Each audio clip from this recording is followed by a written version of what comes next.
Kaya in the end, no, bottom line, what you guys are getting into in as far as your foundation is concerned is only three things. In the end, let's be real, we want finances. And I would like to put this out as what we call financial freedom.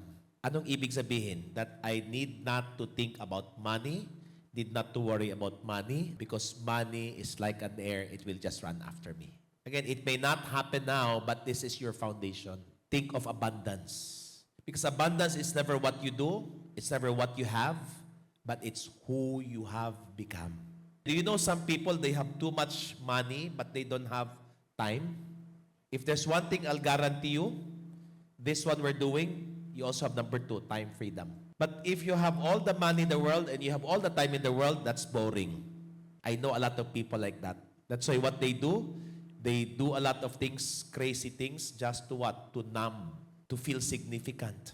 Kung ano-anong binibili. Kung ano-anong ginagawa. Kasi nga, they just have time and money freedom. This one, I'll guarantee you, when you are in this journey, number 2 is what we call fulfillment.